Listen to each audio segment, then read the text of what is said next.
petite chaîne. Désolé par avance si on entend mon ventre, j'ai pas mangé ce midi.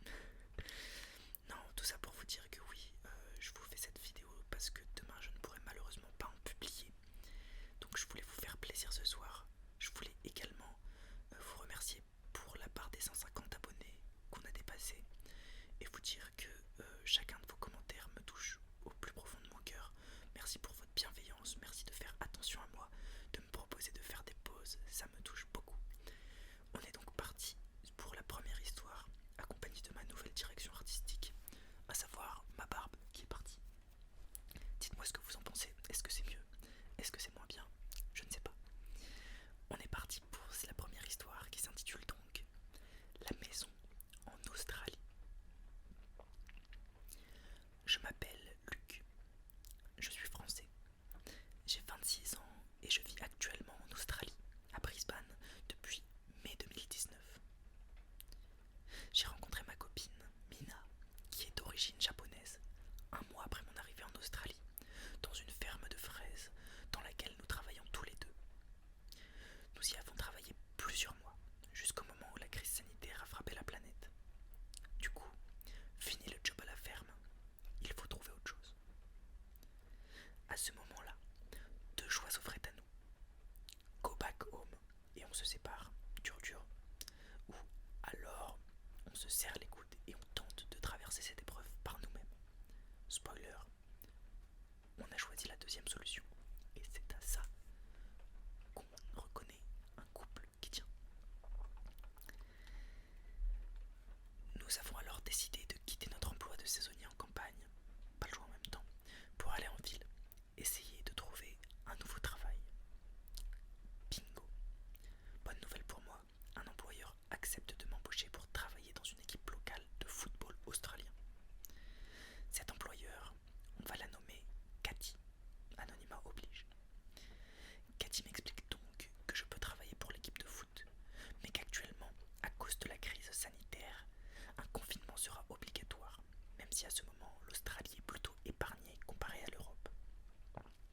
Bref, je suis embauché, mais je vais devoir attendre que le confinement passe et que la saison de foot reprenne. Je lui explique donc que ça me tente bien, mais que ça va être tendu pour Mina et moi de rester sans emploi pendant le confinement, car nous avons un loyer à payer, la nourriture, etc., etc. Il faut savoir que Cathy a un cœur gros comme l'Australie. Sensible à notre situation, elle m'explique qu'elle a une solution pour nous. Elle possède en effet une maison de vacances à plusieurs kilomètres de Brisbane qui appartenait à son père et qui est maintenant maison de retraite, dans laquelle nous pourrions loger gratuitement le temps du confinement. Sur le coup, je n'y crois pas trop. Je me dis qu'il y a anguille sous roche, mais face à la situation, j'accepte. C'est la meilleure solution pour nous, en plus d'être une solution incroyable en soi. Nous acceptons donc cette proposition et emménageons quelques jours plus tard dans cette maison. Animal Crossing, Splatoon, Mario Kart, on a vraiment geeké comme des porcs durant ce confinement. Ah ah ah. Tout se passe nickel. On se sent un peu seul car cette maison est vraiment isolée en campagne. Mais à part ça, on est bien. On a un jardin, etc. Tout ça gratos. Pas de quoi se plaindre au final. Ah oui, non, effectivement, t'as vraiment pas de quoi te plaindre, frérot. Je précise également que cette maison est genre au milieu de nulle part.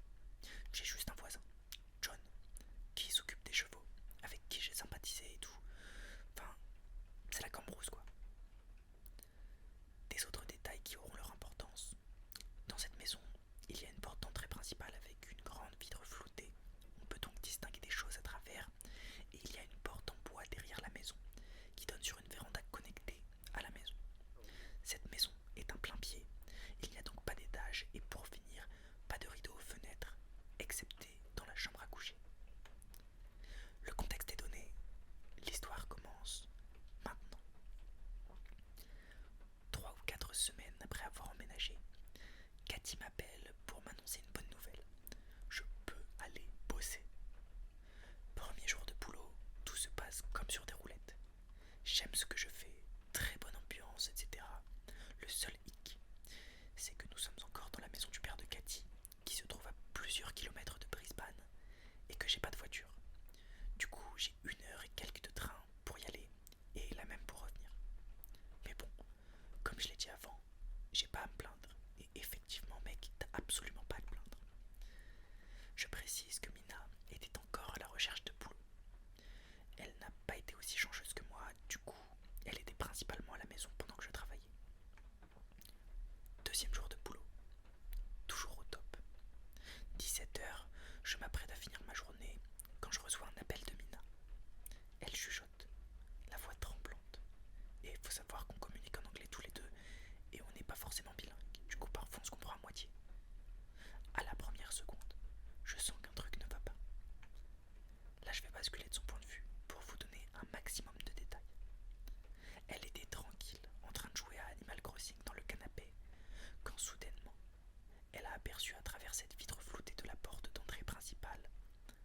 que cet individu commence à frapper de manière frénétique sur cette dernière.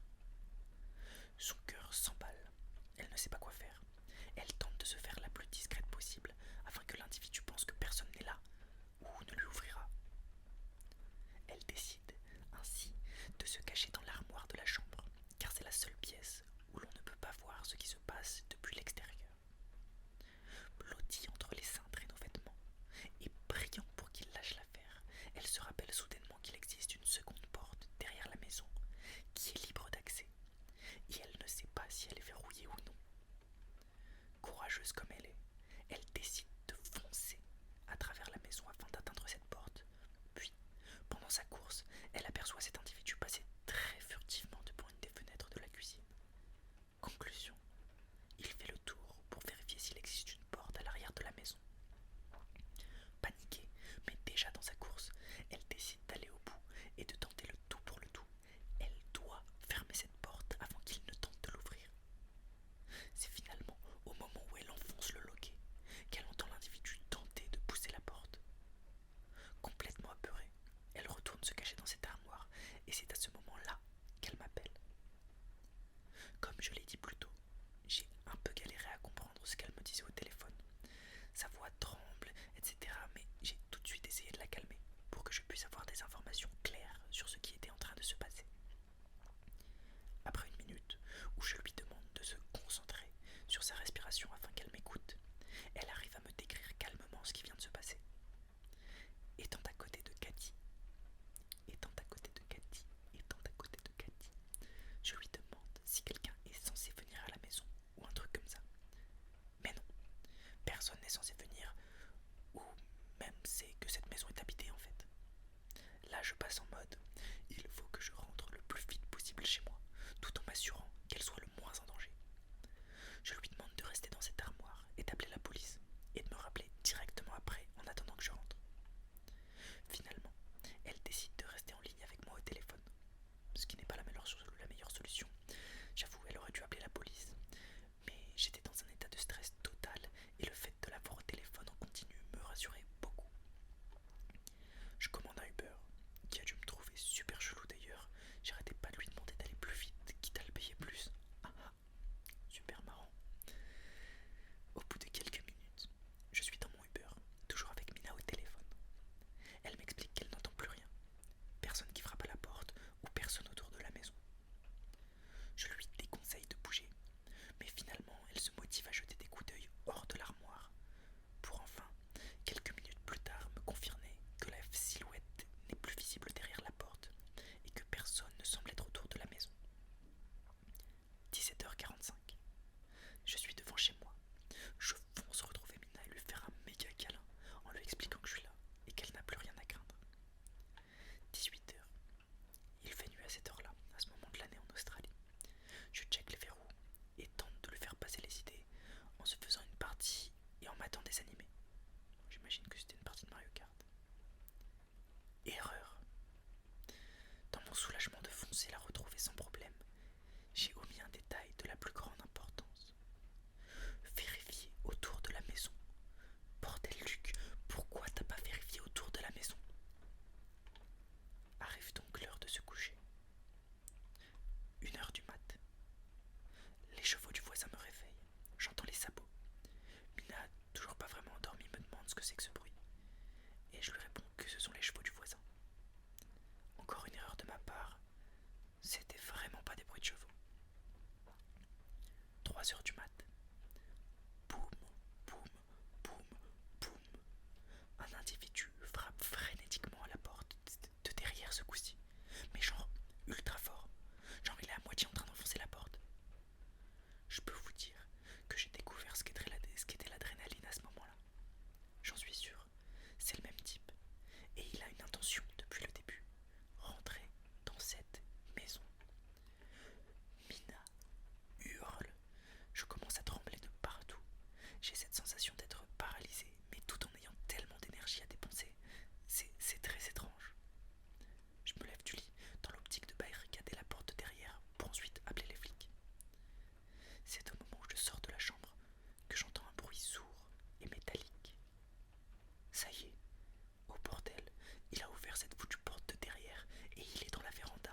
parti en vacances avec ma petite sœur, Alice, et sa meilleure amie, Tia, elle deux âgée de 14 ans.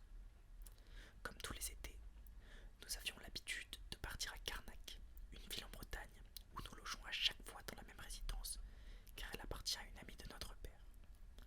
La résidence en question est composée de plusieurs petites maisons avec piscine partagée. Il n'y a pas d'entrée piéton à la résidence. Autrement dit, l'entrée des voitures et des piétons est la même. Et puisqu'il n'y a pas de badge, la résidence est constamment ouverte pour faciliter les passages.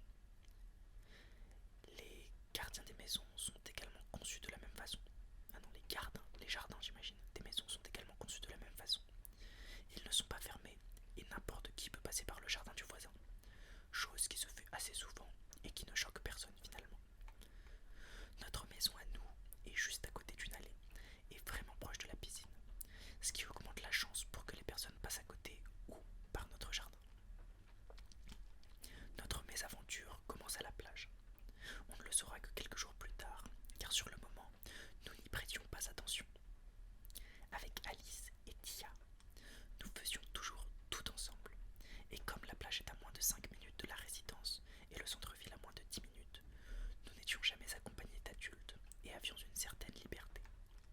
C'est donc en plein milieu d'une conversation entre filles sur la plage que je reçois un airdrop et je peux apercevoir une photo de pied. Au début, je ne prête pas du tout attention au nom qui m'envoie le airdrop. Je trouve ça drôle et je décide d'accepter la photo. Elle montrait donc une photo de pied dans le sable avec une écriture qui disait « Tu vas mourir ». Ah, je rigole et je me penche vers Alice et Tia en disant « Super drôle ». Sur le moment, elles n'ont pas compris, mais étant sûr que c'était elle, je ne leur ai pas montré la photo et on a continué la conversation normalement. Rien d'anormal ne s'est produit par la suite, jusqu'au lendemain après-midi. Nous sommes encore sur la plage et je reçois encore cette même photo de pied avec écrit « Tu vas mourir ». La blague ne me fait plus rire et je dis à Alice et Tia d'arrêter car c'était marrant une fois, mais pas deux. C'est donc la première fois qu'elle voit la photo. Et là, elles prennent un air choqué en disant que ce n'était pas elle. Je ne les crois pas et passe à autre chose. Nous rentrons donc à la maison et vint le soir. À savoir que nous dormons toutes les trois dans la même chambre. J'ai pour habitude de me coucher plus tard qu'Alice et Tia car je regarde souvent des films jusqu'à tard sur mon téléphone. Alors que les filles dorment et que je suis coupé dans mon film par une demande de airdrop. Alors que les filles dorment, je suis coupé dans mon film par une demande de airdrop. Toujours la même photo. Et alors là, je me fais deux réflexions.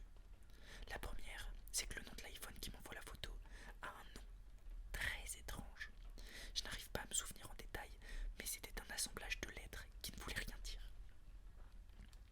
La deuxième, c'est qu'étant donné qu'Alice et Tia dorment déjà, c'est impossible que ce soit elle. À ce moment-là, je commence à paniquer, car cela veut dire que depuis le début, une personne extérieure m'envoie des airdrops et nous a suivis jusque dans notre propre maison. D'autant plus, elle me dit que je vais mourir. C'est pas un détail à omettre. Je décide alors de réveiller les filles pour les mettre au courant. Nous stressons ensemble, mais avons trop peur pour vérifier s'il y a quelqu'un dehors. Plusieurs jours se passent sans que rien ne se produise. On a donc cru à une mauvaise blague d'enfant de la résidence et avons vite oublié cette histoire. Une semaine après, la veille de notre départ, nous décidons de visiter la maison abandonnée qui se trouve à 2 pas de notre résidence, histoire de marquer le coup avant de partir. Notre mère nous avait formellement interdit d'aller dans cet endroit, car elle avait bien vu notre regard quand on a aperçu la maison quelques jours plus tôt dans le séjour. Maison abandonnée signifie maison pas entretenue, et donc évidemment risque que le plancher s'effondre, etc. Mais on était jeunes et on s'en fichait. Tout ce qu'on voulait, c'était se faire une petite frayeur et s'amuser. Je tiens à préciser que nous avions vraiment oublié cette histoire de airdrop, car depuis celui envoyé dans la chambre, je n'avais rien reçu. Nous arrivons donc sur le lieu interdit et entrons dans la maison. La porte avait déjà dû être forcée par des personnes auparavant, car elle était ouverte. Nous avons décidé de sortir en douce pendant la nuit, car une maison abandonnée, ça se visite forcément la nuit pour que ce soit encore plus effrayant.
Mais cela ne s'arrête pas là.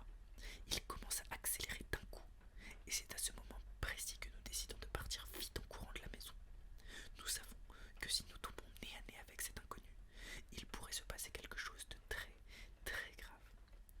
Par chance, la porte de derrière est ouverte, elle aussi. Nous n'aurions pas eu le temps de nous sauver et de lui échapper si nous avions dû passer par la porte d'entrée. On court donc de toutes nos forces sans se retourner, et on arrive à la résidence. Une fois arrivé, on remarque que nous n'entendons plus l'inconnu. Mais par contre, on entend comme un rire, assez loin, qui nous fait frissonner. Il s'est arrêté au milieu de la route, fait demi-tour, et puis repart, tout en rigolant. On se dépêche de rentrer dans la maison, et on réalise enfin ce qui vient de nous arriver. On se dit qu'on a échappé au pire.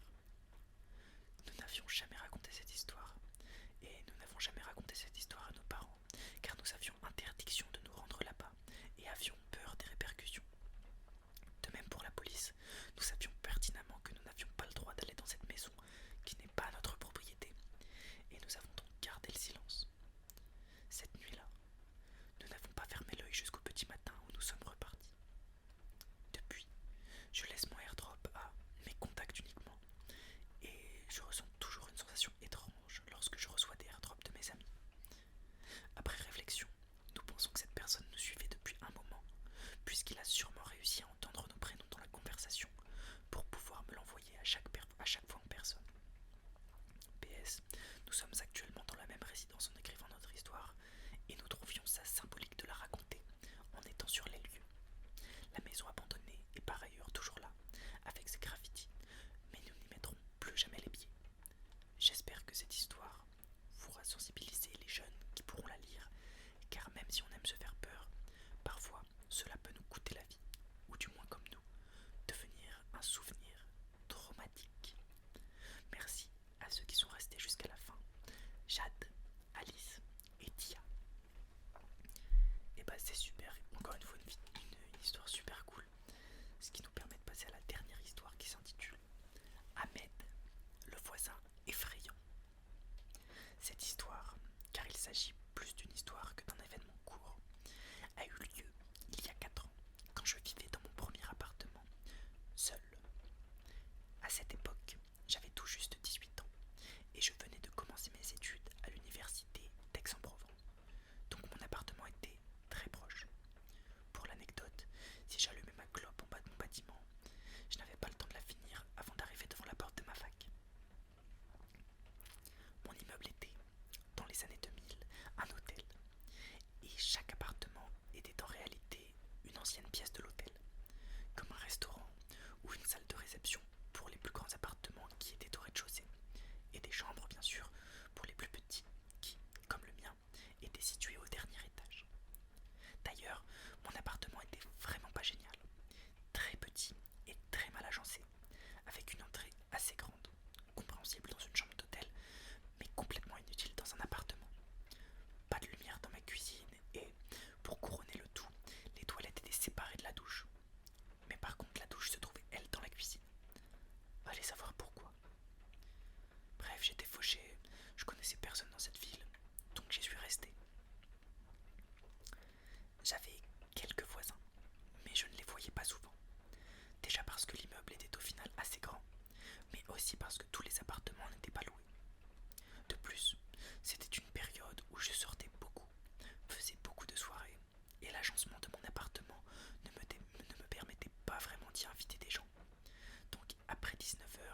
j'aperçois